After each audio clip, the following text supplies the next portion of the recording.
The balloon was yellow, which Owen had decided was the most interesting thing in the room.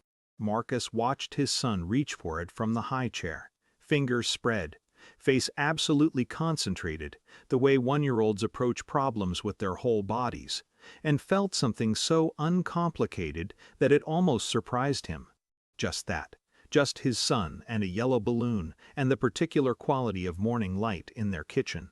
His parents were supposed to arrive by 11. He had been managing his expectations about them for a long time. He knew this about himself, the way you know the load-bearing habits of your own character. Not always comfortable with them, but aware. Every significant occasion of his adult life had involved a version of the same calibration. Lower the expectation, he would tell himself, so the disappointment lands smaller. And then he would lower it, and they would find the new floor and disappoint him from below it, and he would recalibrate again. He was 34. He had been doing this since approximately 22. Priya's parents arrived at 10:30, which was 30 minutes early, which was something they did because they considered punctuality a form of love. Her father carried a gift that was too large for the occasion.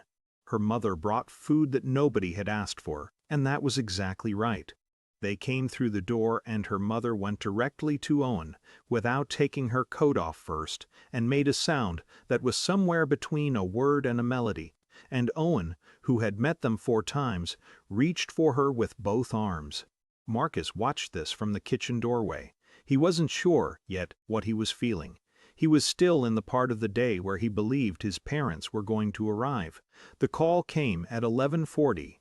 His father's voice was the voice he used when a decision had already been made, and the call was administrative, informational, not a conversation. His mother was audible in the background, not speaking, present in the way she was present for his father's difficult calls, nearby, confirming. They weren't coming.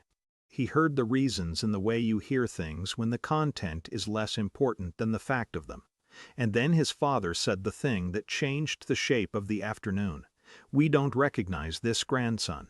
Marcus was standing at the edge of the kitchen, close enough to the living room that he could hear Priya laughing at something her father had said, could see the edge of Owen's high chair, could hear his son making the sound he made when he was trying to get someone's attention.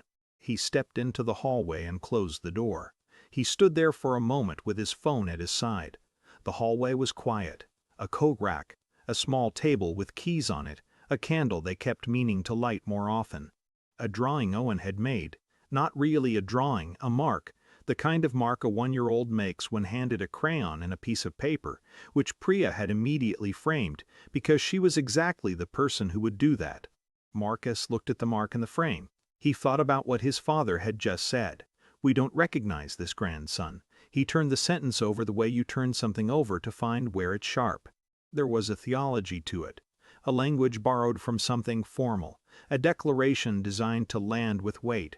His parents had said it as though it settled something. He thought about Owen with the balloon. Owen, who had no context for any of this. Owen, who was in the next room being completely, entirely fine. Something happened in Marcus then. He would try to describe it to Priya later and find he didn't quite have the language, not anger, something more like a wall coming down. Not the wall he'd had with his parents, but the wall he'd built between what he knew about them and what he'd kept choosing to need from them anyway. It came down quietly, without drama, in a hallway with a coat rack and a framed mark on the wall. He raised his phone. He went back to the call. He said, "Good. Then don't come asking me for money for your bills and debts and problems anymore." His father laughed. It was a short sound, dismissive, the laugh of a man who has made a calculation and found it comfortable. His father had made this specific calculation before, that Marcus would say the thing and not do the thing, because Marcus loved them, and love in his father's working model of the world was a leverage point. Marcus had confirmed this calculation reliably for years. He heard the laugh. He said goodbye. He put the phone in his pocket. He opened the hallway door and went back to his son's birthday party. The afternoon was good. That is not a complicated sentence, and he means it without irony. The afternoon was genuinely good. The food, the people, the moment when Owen encountered birthday cake for the first time and approached it with the same focused intensity he brought to the balloon. Priya's father taught her cousin a card trick that didn't work and redid it 4 times with increasing commitment. Someone put music on. Owen fell asleep at 3:15 in his grandmother's arms. Priya's mother sitting in the armchair, not moving for 40 minutes so as not to wake him. Marcus moved through it. He was present for it. He was also carrying something through it that he hadn't put down yet, and Priya could see it. He knew she could because she had the specific talent of seeing him accurately, which had terrified him when they first met, and now felt like the thing he was most grateful for. She didn't ask, she waited. After Owen was asleep, after everyone had gone, they sat at the kitchen table with the leftover cake between them, and she asked. He told her about the call. Not just that day's call. The call, and the one before it, and the architecture of the last several years assembled plainly in the order it had actually happened. The first loan, 18 months into their marriage, his father's business difficulty, temporary, he'd been assured. The car payment he'd covered twice because the alternative was his mother taking the bus to her medical appointments, and he couldn't hold that image in his mind without acting on it. The December transfer he'd made because his father sounded tired on the phone in a way that bypassed Marcus's defenses. The cosign on the refinancing, his name on the document, a formality, his father had said, something that would never matter. He laid it out, not to perform injury, because he needed to see the whole shape of it at once, and he needed Priya to see it with him. She was quiet when he finished. Then she said, "What do you want to do?" He had been waiting, he realized, for someone to ask him that question, in relation to his parents, for approximately 12 years. He opened his laptop after she went to bed. He had spoken to a financial advisor twice in the previous year about the cosign. He knew what was required. A formal written notice of intent to withdraw as guarantor, submitted to the lender, which would trigger a mandatory account review. His parents would have 30 days to respond. They would need to either refinance independently or address the account status directly. He was not a wealthy man. He had stretched himself for them from a position of stretch, which was the part he had never said aloud to anyone, including Priya. He had given money he needed because the need in front of him had been louder than his own. He wrote the notice in 2 paragraphs. Professional language, clear intention. He read it twice. He sent it to the lender directly and kept a copy in a folder he labeled with the date. He closed the laptop. He didn't feel triumphant. He felt like a man who had signed a document that meant something and was now sitting with the weight of what it meant. The lender's letter reached his parents on a Thursday. He knew this because his father called on Thursday evening. Not the administrative voice this time. Not the dismissive laugh. Marcus let the phone ring twice before he answered. He stood in the kitchen, where Owen was in the other room making the sound he made when the mobile above his crib was spinning. A small, satisfied sound. His father talked for a while. Marcus listened to the shape of it without being moved inside it the way he usually was. His father's stress had always been a frequency Marcus's body responded to automatically, a kind of tuning fork reaction he'd had since childhood. His nervous system treating his father's urgency as a signal requiring immediate response. He listened. The reaction was quieter than usual.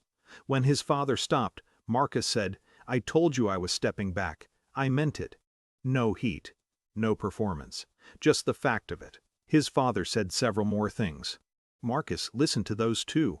He said he was sorry his father was in a difficult position. He said he hoped they could find a solution. He said good night.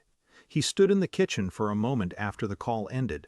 Then he went to check on Owen, who had fallen asleep with one arm extended toward the mobile, reaching even in sleep.